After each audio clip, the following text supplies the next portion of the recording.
AEW Dynamite celebrates 5 years with tonight's edition of Dynamite live in Pittsburgh. And congratulations are in order. Not just because they hit the 5-year mark, which in and of itself is a big deal. But as of today, AEW has officially inked in their deal with Warner Brothers Discovery for another 3 years, with a 4th year if they really wanted to extend it. We got all the details on this new deal. We will open up with that. And let me tell you something. Everything you wanted, you got it? Kinda. Yes, there will be pay-per-views on Max. But there's a caveat to that. Yes, there will be a library for the Dynamite, Rampage, and Collision shows, past, present, and future. But there's a caveat to that. However, for the most part, I think overall this is a great thing for not just us as fans, but AEW as a whole and the wrestling ecosystem. So I will definitely go into details about that particular bit of news, and we'll get to AEW the 5th anniversary. Just my overall thoughts on the show. It was good, for the most part. There were some things that made me raise an eyebrow like The Rock. There's still some things about AEW storytelling that really irritates me. Yes, they have stories. That's not the issue. It's how they tell their stories. And I'm thinking AEW, even now, still needs help in that department. But it didn't take too much away from the show from a quality standpoint. I sincerely believed Ricochet and Will Ospreay had, in my opinion, the best match probably all month. They tore it up. It was fantastic. Well, it's October, so it's not September anymore. It's going to be one of the best matches they have all month. How about that? It was outstanding. And I see a rematch. Well, I see multiple rematches in the future, which they should be doing. Thank you very much for that. And I kind of called them going to a non-finish. I figured they would the moment it was announced. Because even I'm like, you really want to give this away for free a week before a pay-per-view? This early? Nah, there has to be some kind of a screwy Dusty Rhodes finish. And that's what we got. A double pinfall. Which means there will be another Ricochet and Will Ospreay match. Probably multiple ones. But this next one is going to include Konosuke Takeshita. Let me tell you something. You will get no complaints. None whatsoever. If Konosuke Takeshita is involved. So it's looking like a triple threat match for the AEW International Championship at Wrestle Dream. Sign me up. I ain't saying no to that. I'm also not going to say no to Mercedes Moné joining the Hurt Business. I mean, the Hurt Syndicate. That's the new copyright trademark phrase for AEW, MVP's group. I love that idea. This is my first time imagining Sasha Banks in the Hurt Business and going, that just works so well. Why didn't we do that? How come we weren't doing that? Well, Sasha was with Bayley at the time. This was during the pandemic. But that fits so well. I love this. Also, one of the biggest issues I've had with Mercedes Moné's booking is that she talks too much. Her strong suit is her in-ring ability, her wrestling. She was never a great talker. She's not terrible, but she's not great. You give her MVP, that takes care of that problem. She's set. So, yes, do it. Holy shit, please do it. Speaking of MVP, he introduced another client to AEW. Not yet Bobby. Bobby who? Well, Bobby Lashley. Instead, we got Shelton Benjamin. Shelton Benjamin, ladies and gentlemen, is now All Elite. Officially, he has signed with the company. Great signing. One of the best ones you could have, at least right now. And now I'm waiting on Bobby to sign as well, if he hasn't already. But the moment he brought in Shelton Benjamin, you already know Bobby's coming in. But if the Hurt Business is going to consist of Bobby Lashley, Mercedes Moné, and of course Shelton Benjamin, I don't think you can get better than that. That sounds amazing. Now, the storyline apparently is with Swerve Strickland, because they're currently embroiled with Prince Nana. Will Swerve Strickland join the Hurt Business? I mean, you could do that. I'm not against that, but that would make Bobby Lashley a secondary, which I am 100% against. So, I would rather Swerve stay, in my opinion, he stay singles, and maybe instead bring in Keith Lee. Ooh, Keith Lee! And have him be the main heavy. I'm cool either way. Whatever you want to do, I'm cool with it. Other stuff that happened on the show. Listen, the main event, we're going to go into big details about why I had an issue with it, at least from the standpoint of why was this here? Now, Okada and Bryan, they're always going to have high quality, excellent matches.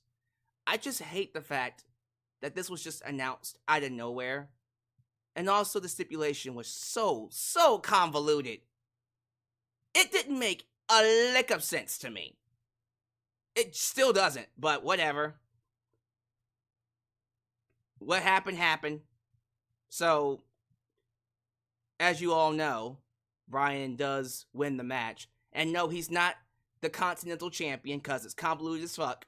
So both titles were on the line, but the first championship, the Continental Championship, was only on the line for the first 20 minutes. Which means Bryan could only win the title in the first 20 minutes. Which made no sense to me because it's like, but Okada could win the world title anytime. Alright, that's... When you start to think about it, it just... Ugh. But anyways, Bryan wins the match, and then afterwards, Moxley, Pac, Claudio come out because they're working for the higher power, the evil higher power, mysterious higher power. This is above you, Bryan. Shane McMahon.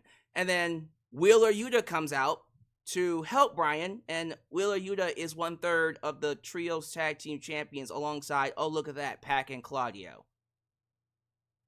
Yes, even more convoluted. Look, I'm telling you, the storytelling is all over the place, but listen, I'm not going to complain. I won't complain too much about this if it goes the way I think it's going, which is Wheeler Yuta will help Jon Moxley beat Bryan Danielson. And then we get the introduction of Shane McMahon. I think that's what it's leading to. If that's how they do it, fine. Fine. It's still convoluted. The storytelling could be better. It should be better. But I'm going to let it go. It's fine. Other stuff on the show that kind of irked me, and this is small, but it's something that if AEW doesn't watch out for, it's going to be a problem. So, Britt Baker beat Serena Deeb, right? You have the women's champion out there, Mariah May, and you're seeing Mariah May watching Britt Baker. But then we go backstage, and they're talking about Willow Nightingale getting a title shot against Mariah May. Didn't Willow lose to Chris Statlander at All Out? Remind me, she lost, right? Why the hell is she getting a title shot? Or at least teasing a title shot? Where's Chris Statlander? Shouldn't Chris Statlander be fighting Mariah May? Heel versus heel. It doesn't matter. Wins and losses is what AEW was built off of. So, if we're not going to give Chris Statlander a championship match, why the fuck did she win it All Out? What was the point of doing that match and not having Willow win if the idea was to have Willow fight Mariah May? Do you understand why this really irritates me. This is one of the reasons why I hated WWE when Vince McMahon was around, because wins and losses didn't matter. You would lose one week and then get a world championship match or an opportunity the very next week. So what was the point? This feels like something the WWE would do, and it's stupid. It's weird. If you wanted Willow to fight Mariah, fine. She should have beaten Chris Statlander.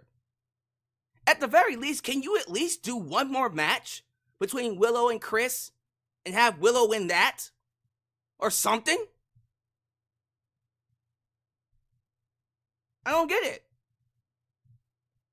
I just personally believe, like, little things like that just irritate the hell out of me. And don't tell me to stop. I saw someone in the live chat, stop. It was a good show. First off, I said it was a good show. Calm down. Why is it that anytime I complain or critique AEW, everyone gets defensive? Not everyone, but a lot of these AEW fans get super defensive. Where is this when I'm critiquing WWE? No one was being this defensive when I was critiquing WWE. Why are y'all being so defensive now that I'm doing it to AEW? And it's fair criticism.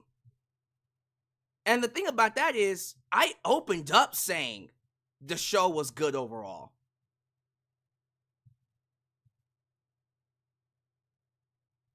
I'm just saying, if we're at the point where we can't critique AEW, then again, we're gonna keep running into these issues. And what's the point? Like, well, guys, let's just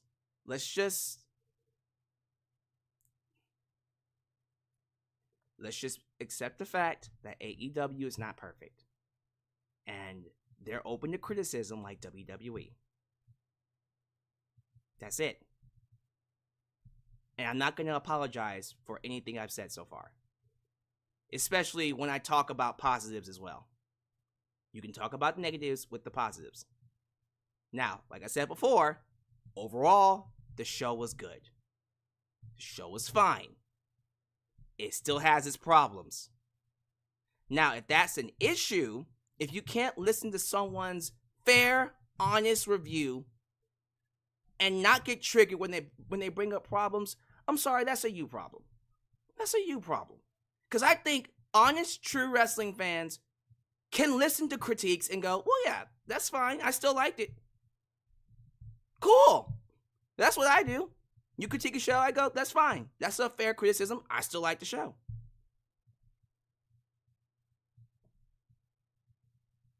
Anyways, I just feel like right now it's a very sensitive time for a lot of wrestling fans when it comes to AEW, because they just got this new contract, this new deal with Warner Bros. Discovery, and so there's this idea that we can't say anything bad because we might ruin the feeling of things, and that's fine.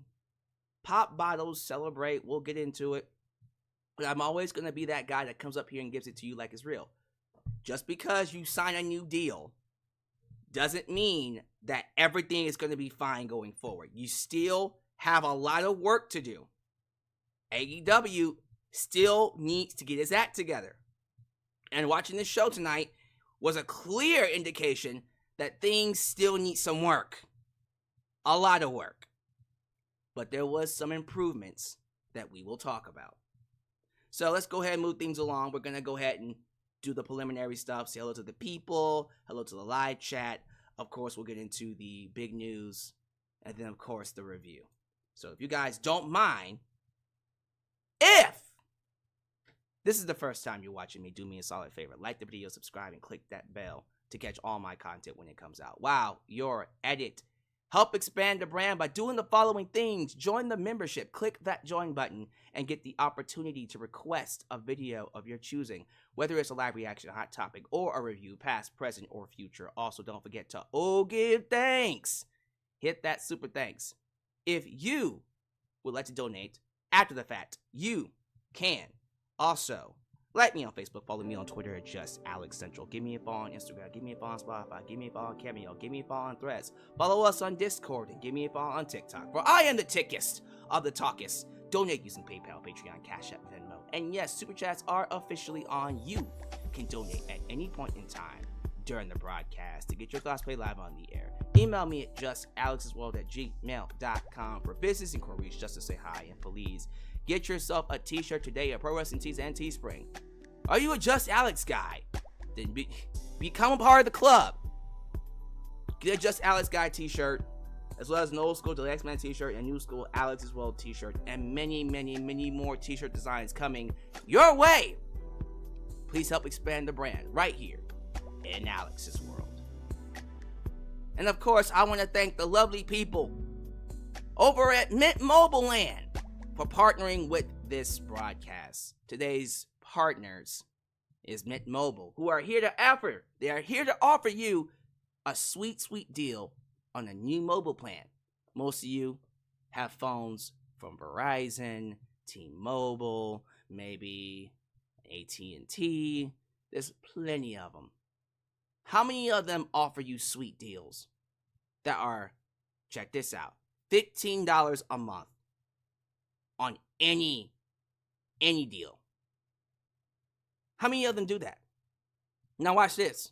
How many of them offer you $15 a month and it's high quality? 5G network, everything. Not many do that.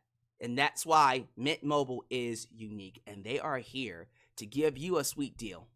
Something that you guys need to check out.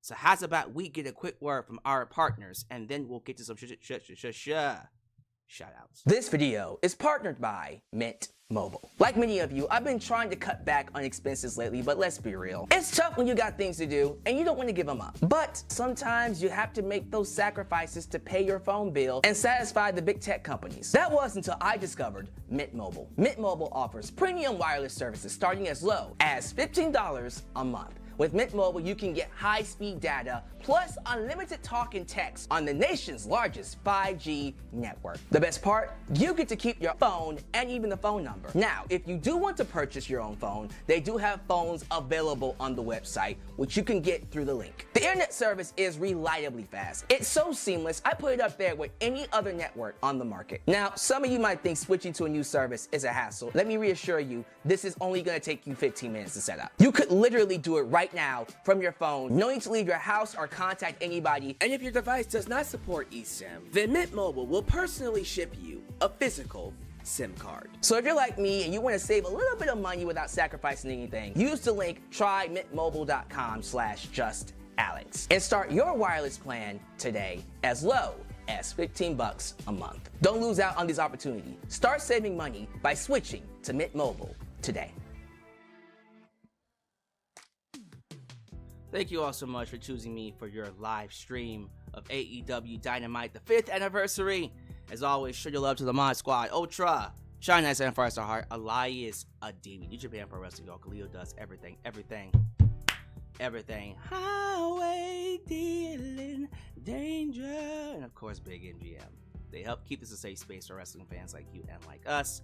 Be sure you like the video. The more you like the video, the more opportunities I will be given to be recommended here on YouTube. So help boost that algorithm by hitting that like button. Who we got here? I see JJ. Who let the dogs out? Ooh, a regular. Always showing up for these live streams. How you doing, JJ? Daniel Berry Sports highlights. We got Brevin Stinger. We also got Higurashi, YouTube member Higurashi in the building. I see Philip Brown, who thought tonight's show was horrible. Yikes. Darcy Chatham, what's up? Joseph Winters, what's up? King Gamer Worldwide. Shaw Yishrael. Professor the Film Fan. John Riley. And who else we got in here? Got plenty of people. Cold Fire. John Bill II. And I'm going to give the last one to... let's do a couple more. Let's do Adam Ritter. Let's do the Rabbit Wolverine. LC Killer 17. And then the last one's going to go to Black Star Radio. Thank you all so much for making me a part of your day. We're going to go ahead and move things along pretty quickly here. I don't want to keep you up here too long. besides the news I have to talk about is news that's going to require some time. So let's just move right along to the big piece of news coming from the world of wrestling news about AEW. Matter of fact, it's so big, it was on Variety. Variety reported this news. And that, my friends, is AEW and Warner Brothers Discovery have officially reached a new deal for media rights going forward, at least for the next 3 years, maybe 4 years. So let's talk about it. From Variety, AEW has officially signed a new multi-year, multimedia rights deal with Warner Brothers Discovery. The deal is valued upwards of $150 million per year when all elements are taken into account. Now, the exact number we don't know about, but I've seen many people say 150, 170, 200. So 150 to 200, somewhere within that range. Regardless, that's a lot of money. And double, I think more than double, probably doubled what they made on their first media rights deal. I think the first deal was like around 80, 75,000, 75 million, 75,000, yikes. 75,000 million, 80 million. You get the idea. It's a lot of money. 150 million to 200 million. That's a sweet, sweet deal already. A great revenue increase to pay talent and to travel more, maybe even do more overseas shows. But we'll see what they do with it. But there's more to it. AEW shows Dynamite and Collision will remain on TBS and TNT respectively. And for the first time, check this out, AEW program will stream live on Max simultaneously for US subscribers and will be available to stream on demand starting January 2025. This will include all shows, Dynamite, Collision, Rampage, being added to the library. So like the WWE Network or with Peacock, you can go back in time and watch previous episodes. That is awesome. An AEW library. There's nothing about Ring of Honor. I haven't seen anything about Ring of Honor here. There probably won't be anything about Ring of Honor. Also, this new upcoming deal doesn't mention new episodes of Rampage. I think when this new deal starts in 2025, they're going to be done with Rampage and then replace it with Shockwave, which will air on a different network. They're shopping that around to Fox, maybe FS1, whoever wants it, FX, whatever. But yeah, I think Rampage is coming to an end, which, by the way, thank God. Thank God. Personally, Dynamite, Collision, that's all you need. That's all you need. The big one, the one that everyone's waiting for, is that AEW's pay-per-views will be available on Max in 2025 at a discounted price. Ouch. Almost had it. Almost had it. So if you're wanting to watch the pay-per-views on Max, you won't be getting the pay-per-views for free, unfortunately. Unlike with Peacock, when WWE's PLEs go live, you don't have to pay anything extra. That just comes with the service. I thought that's what we were getting, because I'm thinking, well, we're paying Max, HBO, all this money monthly anyway, so let's just make that a part of the deal. No, it's looking like, unfortunately, you will have to pay a little extra for those pay-per-views if you watch it on Max. Now, we don't know what the pricing is. They said a discounted price, but if I had to put two and two together, because I pay, I think $15.99 no ads, right? No ads for Max, HBO Max each month. I think it's $17.99 now. It used to be $15.99. Whatever the pricing is for no ads, that's what I pay.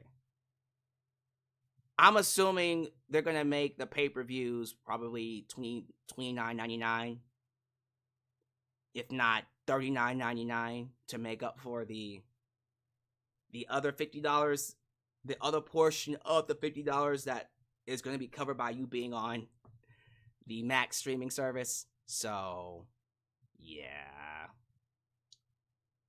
I'm kind of disappointed in that a little bit. I'm paying less money for pay-per-views, but I still gotta pay for them.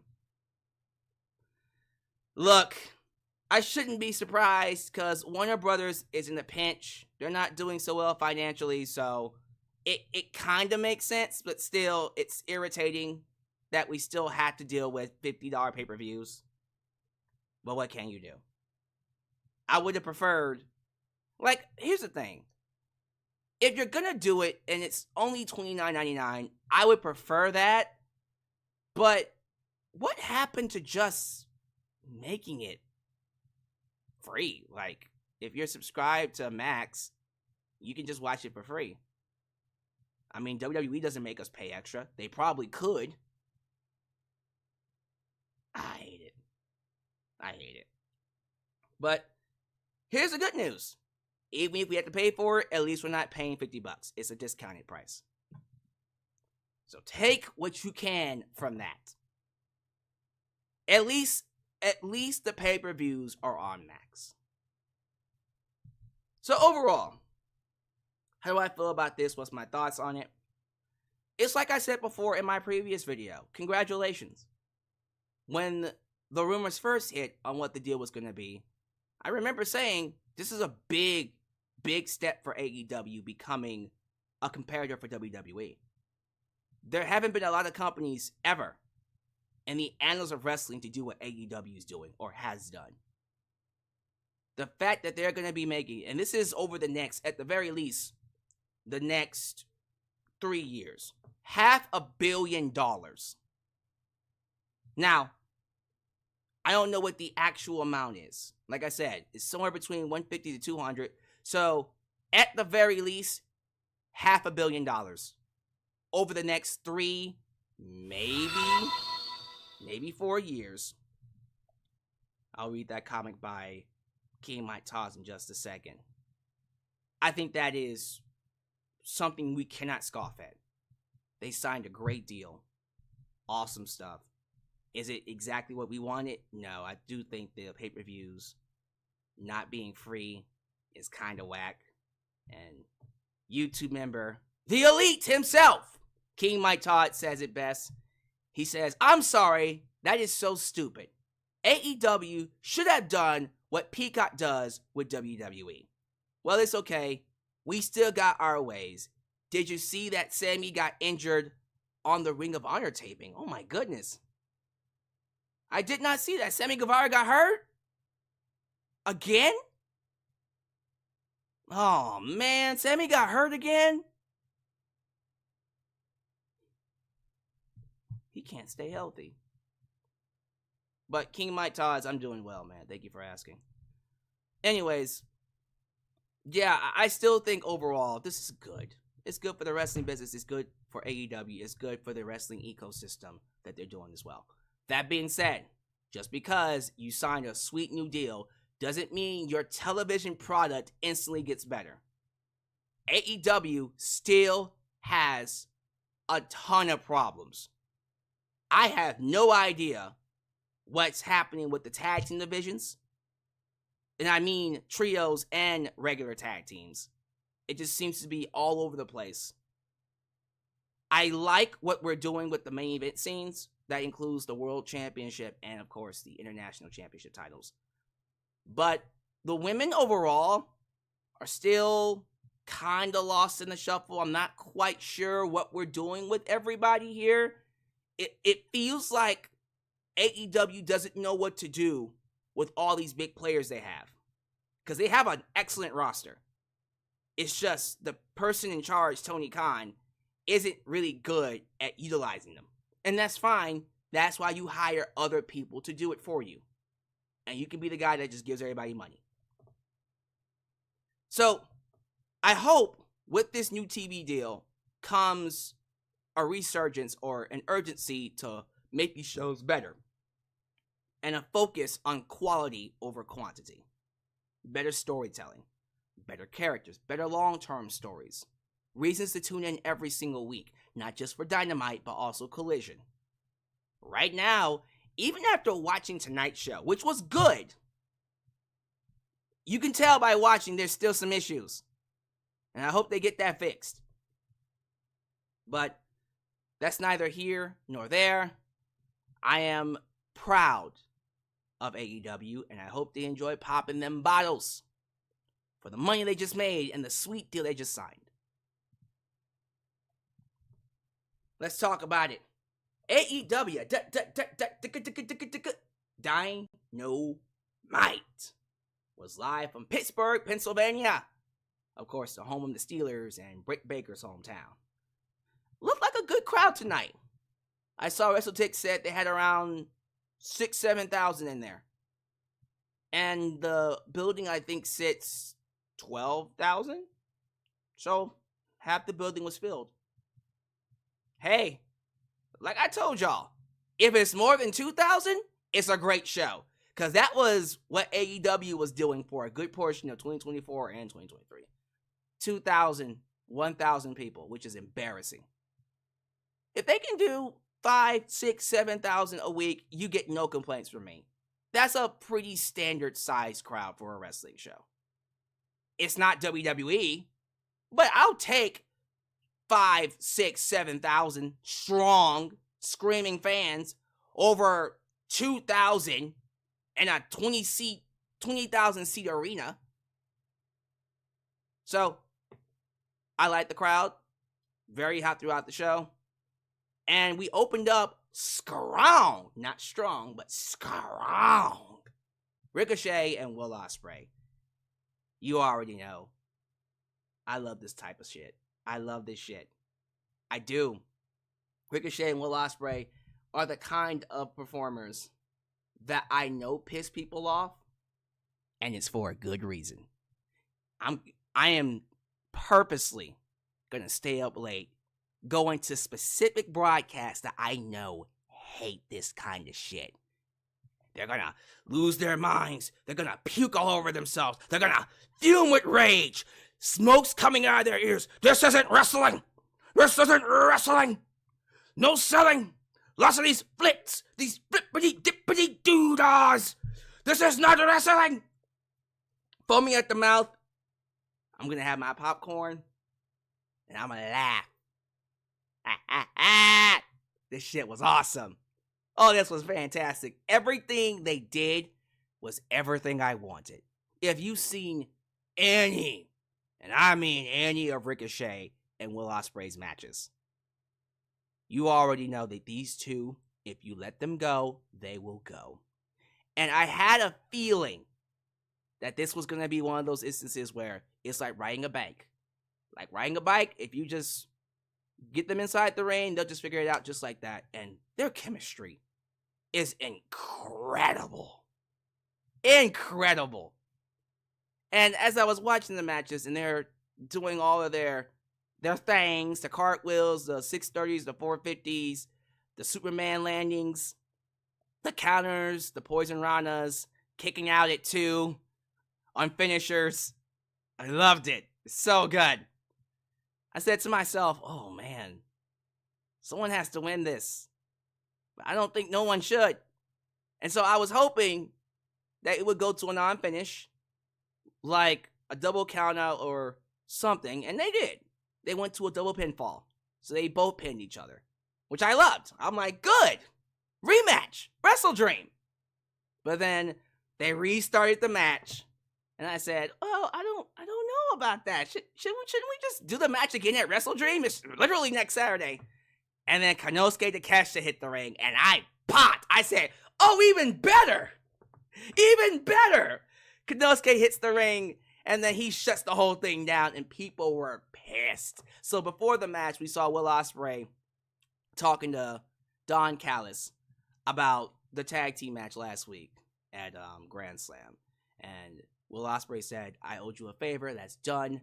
Not in the mood to talk right now. Got a match coming up. And Don Callis said, okay, well, don't worry about it. Well, me and Kyle are going to leave. And we can talk about it later. And then, of course, Konosuke stayed, being someone that works under Don Callis, and he attacked Will Ospreay. So, there you go. There's some tension between Will Ospreay and Don Callis. It's easy to follow. Nice, simple story. But here's why I'm happy. Not only does this set up another match between Ricochet and Will Ospreay down the line, which, by the way, expect there to be multiple matches between Will Ospreay and, of course, Ricochet. It ain't gonna be the only time these two fight. They're gonna be fighting for a while. So expect that. But it also sets up Konosuke Takeshita as a future opponent for Will Ospreay. And I'm thinking, for Wrestle Dream, we're doing a triple threat. Ricochet, Konosuke Takeshita, and Will Ospreay. I think it's time we put that belt on Konosuke. I saw a report from Fightful Select that AEW is lining up Konosuke Takeshita for a major push. Give it to me. Let's go. It's time. It's been time. I've been a fan of Konosuke since the day he came in. His first match. I remember that match. I said to myself, oh, push him. Sign him and push him. He is dope. I remember the match he had against Hangman Page in 2022 when they were here in Houston and CM Punk was on commentary. I remember that match. I remember it. It was so goddamn good. I said, sign him. Sign him. And I've been waiting for Tony to strap a rocket ship to him. And it's now happening. About damn time. I'm ready. I'm ready for that Konosuke Takeshita push. It's gonna be... I'm not gonna do it. I'm not gonna be the... Awesome! Sorry, I couldn't help myself. It's gonna be great. So they opened up strong. I'm like, okay, so far so good. And then the show kept going. Now the first thing we see after that is Mercedes Moné cutting a promo, and she's interrupted or confronted, or let's just say in a friendly way, she gets to meet cordially MVP. MVP walks up, gives her his card to Mercedes Moné. And then Mercedes is like, interesting. Material looks fine. No, joking. He basically wants to do business with Mercedes, which is indicating that Mercedes Moné could in fact be joining the Hurt Syndicate. I'm all for this. Like I said before, Mercedes is great inside the ring. She does not do well at talking. Her weakness, especially right now, is her on the microphone. You just replace that with MVP, she is set. She is set, and you give her, well, she has muscle, Camille, but then you give her Bobby and Shelton too? Come on, man. Come on, you can't go wrong with that. That is a great way to protect her on the microphone, in my personal opinion. So far, so good. Everything's working out so well. So, this is something that kind of caught me off guard. Juice Robinson versus Hangman Page. I didn't know why this match was happening because I don't watch Collision. I wasn't planning on watching Collision at all because I don't like the show. But apparently, during the strap match, the lumberjack strap match between Hangman Page and Jeff Jarrett, Hangman tried to hang, see what I did there? Tried to hang Juice Robinson. Why? I don't know. And so that led to this match happening. And it was a fight. And I will say this. This was a fun fight. You forget how good Juice Robinson is inside the ring because he doesn't wrestle as often as a singles competitor. Most of the time, he's in a tag match. When it's just him, you realize, oh, he's great. Yeah, CJ Parker has always been great. Always been great inside the ring. So this was a very fun match to watch. And, of course, Hangman Page did cheat, gave him a low blow, and hit him with the buckshot to get the victory. But Hangman Page is a killer. He's Jack the Ripper. He likes causing chaos and making people's lives miserable and basically torturing and maiming people. So as soon as I saw him attempt once again to kill Juice Robinson, hang him, I said, where's Jay Wright? Jay Wright? Who's Jay Wright? Who's that guy? What I meant to say was Jay White. Where's the switchblade at? Right on cue. Here comes Jay White. hits the ring, they start brawling, the people lose their minds, and then he spears Hangman through a table. I said, okay, Jay White, Hangman Page, sign me up. Sign me up. I'm ready for it. I'm ready for it. Jay, right? Jay White versus Hangman Page is a great match to do. And correct me if I'm wrong. Didn't Hangman Page attack Jay White? I think they did something in the past where Hangman attacked Jay White before. So, yeah, I think this is actually a good match to do. Wait, matter of fact, didn't he injure, or didn't Jay White get injured in a match against Hangman Page? I remember something about Jay and Hangman having a match. So didn't Hangman Page on Collision have a match with Jay? In that match, Jay got hurt, and that's why he was off TV? Because if that's the case, this is even better. I don't watch Collision. But regardless, yes, do this match, put them in a room, let them kill each other. So I'm cool with that. I'm cool with that 100%. So I'm thinking probably after Wrestle Dream, we get back to Swerve and Hangman probably for one last match, but we'll see. We might just move on to Swerve and the Herbanas. But yes, Jay White and Hangman all day, every day. You won't get a complaint from me whatsoever. They did that Chris Jericho learning tree segment. Do I have to talk about this? I'll make it quick. Chris Jericho wants a shot at the Ring of Honor Championship. Why? You can't just go to Ring of Honor. Do it on Ring of Honor. Do it at Final Battle. Why are we doing a Ring of Honor Championship match at an AEW show? Again, we talk about one of my biggest issues with this show is that they don't have a direction. Why is it that... I'm not going to beat this dead horse. AEW championships should be defended on AEW shows. Ring of Honor championships should be defended on Ring of Honor shows. Period. End of story. But Chris Jericho wants a Ring of Honor championship match against Mark Briscoe. Mark Briscoe comes out. Chris Jericho tells Mark he's not as good as his brother. Ooh, he went there. Mark knocks his ass out, accepts his challenge, so we're getting the match. And I'm sitting here like... Is this the best we got for Chris Jericho now? Who is this helping? Who does this get over? Like, I really have to ask, what is this doing for anybody? Will the match be good? Sure, but what's the point of all this? Someone explain that to me, because I'm not seeing what benefit Chris Jericho is bringing to AEW right now. He's brought a lot of benefit. And, of course, he's truly helped AEW over the last 5 years. But this learning tree shit, I think the only person that likes this is Tony Khan, because I don't. Darby Allin cuts a promo in a junkyard, says he was disappointed and distraught that he lost his opportunity to Jon Moxley, which he gave away. But anyways, he wants a open challenge match at the upcoming pay-per-view, so he'll fight someone random that we don't know about at Wrestle Dream.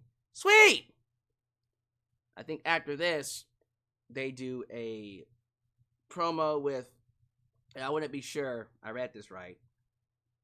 They do a promo with Jack Perry. He comes in, the scapegoat, and it's Kazuchika Okada that answers this challenge. He challenges him to a TNT title match. Jack Perry accepts it for Wrestle Dream. Yay? I guess. Let me see here. Brian says, fuck Jon Moxley in a promo. Sweet. Like that. Hyping up his main event match with Konosuke Takeshita, Kazuchika Shibata, Kazuchika Okada. Jesus Christ, I'm getting these names mixed up. Who's next? Britt Baker took on Serena Deeb in her hometown. Everyone loves Britt Baker when she's not getting suspended, but everybody loves Britt Baker. And, of course, the match was good because it's Serena Deeb and Britt Baker. We had Mariah May on the outside watching the match. Britt wins, because of course she does. After the match, Serena Deeb attacks Britt Baker, and Queen Aminata comes out to attack Serena Deeb, and apparently that's a feud going on. Collision. All right. And Mariah May was just watching. So Mariah May goes backstage to do an interview with Renee Burkett, and she brings up Willow Nightingale. And again, we talked about this at the beginning of the stream. Willow walks in, starts arguing with her. They have a fight. They brawl. They break them up. I go, why is Willow Nightingale even in the conversation for a women's title match when she lost at All Out? Where is Chris Statlander? No, I'm not gonna sell this. I love Willow. I wouldn't mind her fighting for the women's title, but she lost. The whole point of wins and losses mattering is why I started watching AEW. That was one of their benefits, that, hey, to get this title match, you had to earn it. If you're just giving out title matches, even when they lose, that means wins and losses don't matter. You're just as bad as Vince McMahon, Tony. Now, the stench of Vince McMahon already reeks on you because of what you're doing with the Lucha Bros. You're holding them hostage, which already makes you look bad. But now, wins and losses don't matter. Tony, my man, Tony McMahon, is not someone I'm a fan of. And now people are saying, well, maybe she's hurt. Then say that. And then have a contendership match where Willow earns an opportunity. And I'm fine with that too. Still, why didn't you just have Willow win? I don't understand it. Like, I can't be crazy, right? Am I crazy? I'm not crazy. Christian Cage does a vignette where he's talking about, hey, I'm still the Mr. Money in the Bank, but not Mr. Money in the Bank AEW contract holder, and I can cash this in to get a title match against Bryan at any point in time. Cool. Sweet. The Iron Savages lose very quickly to Private Party. The finish was botched. They were trying to do that gin and juice, but I think Quinn didn't hit the move very well, and unfortunately, it didn't look right, but they still got the victory, so whatever. Private Party challenged the Young Bucks to a tag team title match, and the Young Bucks come out and said, maybe? Nah, we're not doing it. They set up a 6-man, Jack Perry, Jack Perry and the Young Bucks versus Katsuyori Shibata and freaking Private Party on Rampage. I'm assuming this is a setup, the Young Bucks and Private Party versus Katsuyori Shibata and Jack Perry. So, Young Bucks versus Private Party, the tag match, and then Katsuyori Shibata versus Jack Perry. Those two matches are happening at Wrestle Dream. Wrestle Dream isn't looking like a fun card to watch. I'm being honest with you. I'm like, this is the card you got? And you're making us pay $50 for it? Yikes. I don't know, but we'll see. I think after this, we had the debut of Shelton Benjamin, because we go backstage to MVP cutting a promo, and he's about to introduce somebody, and Prince Nana walked up and said, hey, let's get something straight. I used to be a wrestler. Don't make me put on my wrestling boots and whip your ass. And MVP said, well, I'm not the person to go to for complaints. He is. And then Shelton Benjamin walks in with a suit looking like $1 million. And I said, say something now, Prince Nana. Say something now. That's what I thought. Shelton Benjamin looked his ass up and down and said, that's a nice coffee right there.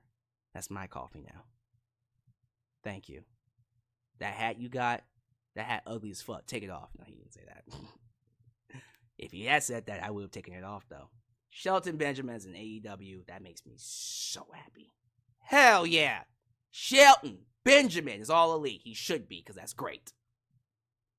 Now, hopefully they use him right. Praying to God. Main event, of course, was Bryan Danielson versus Kazuchika Okada. All right, let's talk about it, because this is convoluted as hell. Okada was... I don't even know how to start. Let me just start from the beginning. So, the match was announced on social media. Bryan just says he wants to fight Okada, and that's how we got here. No build-up whatsoever. I want to fight Okada. Okay? Yes, they've had 3 matches before, and this is their rubber match. And again, Bryan's not going to get a chance to fight any of these guys in the future, so let's just knock it out the park. Anyways, so they announced it on social media. And then they announced that the Continental Championship is on the line, but only for the first 20 minutes. Why? I don't know. Continental Championship rules? Huh? But how is that in any way, shape, or form fair? You just said it was title versus title. So Okada could win 2 belts, but Bryan could probably only just win 1? Maybe 2 in the first 20 minutes? That just sounds convoluted as hell. That doesn't make any kind of sense whatsoever. Why don't you, here's an idea, just say this match is only for the World Championship.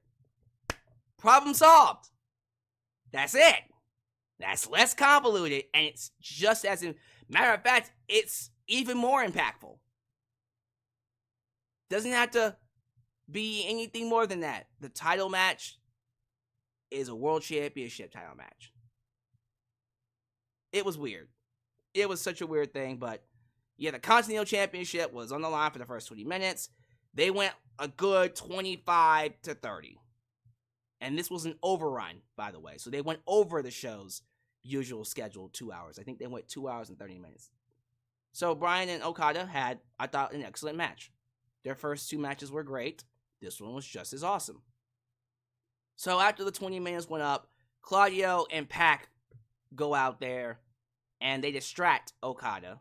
And Bryan beats him. And this is what's crazy. The match itself had tons of counters, lots of storytelling in there from previous matches that they've had. Bryan hooked in an omoplata. It was it's like some type of a submission hold that has like multiple submissions in it. It's really cool. And he beat Okada with that match, with that in the first match. Okada beat Bryan with multiple Rainmakers in the second match, and Bryan got up from that. So they're revisiting their previous 2 matches, and I like that. I like when you do things in previous matches and do it again in the third one. But because Okada got distracted by Pac and Claudio, Bryan beats Okada with a backslide pin. Really? That's how we settle the rubber match, with a backslide pin? Okay. Fine. Whatever. So Okada is upset that Bryan beat him. He attacks him with the Rainmaker, is screaming at Claudio, screaming at Pac, storms out with his Continental title. You poor baby. Now, Pac, Claudio get inside the ring. Jon Moxley follows suit. They restrain Bryan. Moxley tells Bryan, "This is above you. This is above me. It's not about me. You can't possibly see the forest past the trees. You don't know what's happening." And they go to attack him. Wheeler Yuta makes a save with a hammer. And Wheeler tells his partners who are holding 2/3 of the Trios Tag Team titles that he's holding that he is sick of the shit and he's going to defend Bryan. And next week it's going to be Bryan and Wheeler Yuta versus Claudio and Pac. And that's how the show ends. And I'm sitting here like, why are the tag team trios titles wrapped up in this? Why couldn't y'all have just... Everything is so convoluted. I hate that. The main event, everything they did could have been so much more simpler and not included all that. But it is what it is. They're trying to get as much as they can in before Bryan leaves. I just have to wonder, like, couldn't this have been told better? Couldn't this whole show have just been booked, structured much better? Now, I still believe, my personal opinion, this was a good show. 5th anniversary show delivered from that standpoint of a quality show inside the ring especially. Ricochet, Will Ospreay was outstanding. Bryan Okada was excellent. And for the most part, I'm able to follow the stories. But there's a lot of things that don't make a lot of sense here. And it's so convoluted that I still feel like if these problems aren't addressed, if they're not addressed, they will plague your shows in the future. And I won't have to be the one that suffers. You will. Because you won't be able to grow your audience. And within the next 3 years, when it's time to negotiate a new TV deal, it's not going to look good for you. So get your act together, Mr. Khan. Congrats, but get your act together. Live chat, look, y'all have the floor. The live chat can tell y'all how they feel about things. If I can bring it back up. I hate when this happens. See, a lot of times with these StreamYard streams, the live chat doesn't work. Let me just see if it's still working. Test. I do apologize. Because I see the live chat. It doesn't want to come up though. Oh, Jesus Christ. Because y'all saw it before. It was working. Now it's not working. I hate that. Like, seriously, I really do hate that. It works, and then as the stream goes along, it stops working. Yeah, that's just stupid. Hold on for a minute. Let me see if I can do something really quickly. Because I do want y'all to see what these people are saying. If I was to do this, and then, let me see. Test. We poppin' like yeah, This is a test super chat message. So the super chats are working, but the live chat isn't.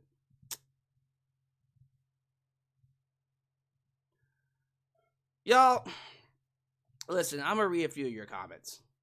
Unfortunately, the screen's not gonna be able to see it. Maybe it'll pop up. You'll probably end up seeing it. You'll probably end up not. But let me just read a couple of your comments, and I'm going to get out of here. I can't control it. I don't know what's going on. But I got things to do, so. Give me your grades. Give me your scores. 1 out of 10. A, B, C, D, E, F, G. Whatever the fuck you want to give it. JJ, flipping and dipping. Flipping and dipping for sure. Yeah, Ricochet and Will Ospreay was great. Mercedes and the Hurt Syndicate could work. Oh. I think it would be perfect. Yeah, I keep asking that question too. Why Willow Nightingale? I don't know. No one knows. Christian will probably cash in at Wrestle Dream. Probably. I don't know. He could. Who do I think Kenny Omega would face when he comes back? Well, probably Okada.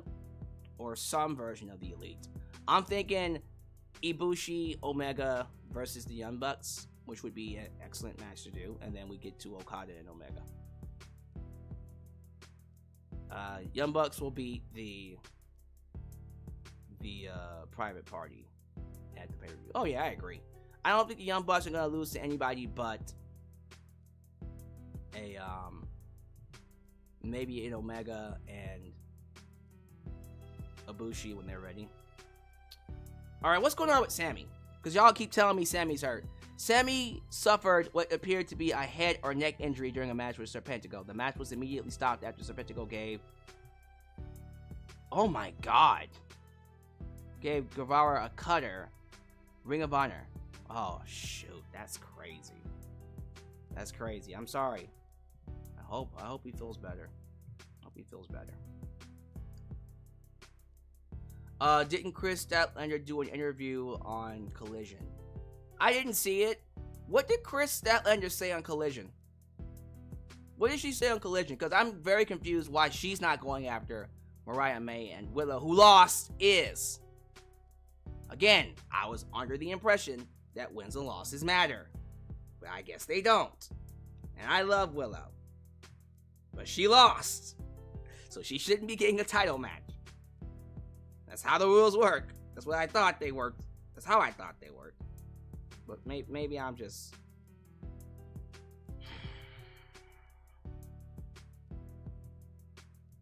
Let me see here. What else y'all saying? John Moxley is talking about Shane McMahon. You think? You don't say.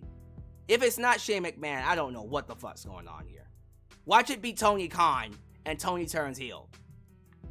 It'd be the dumbest thing they could have done.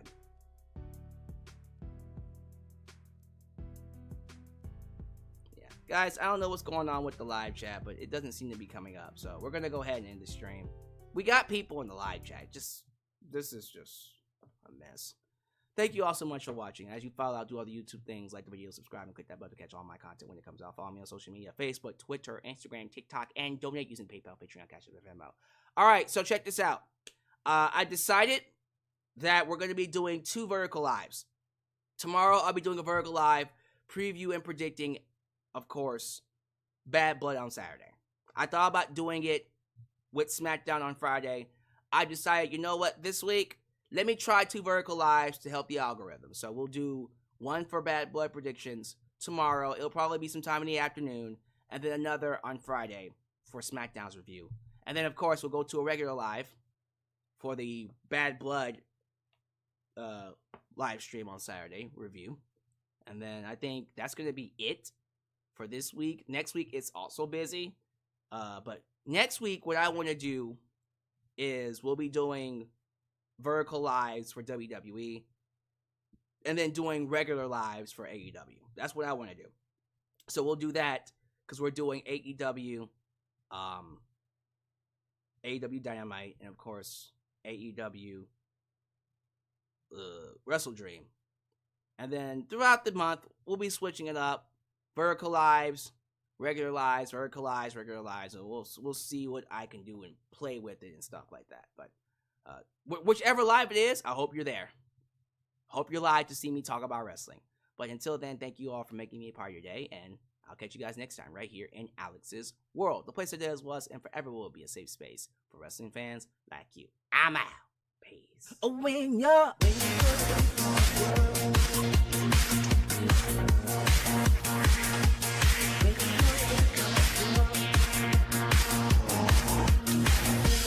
when you're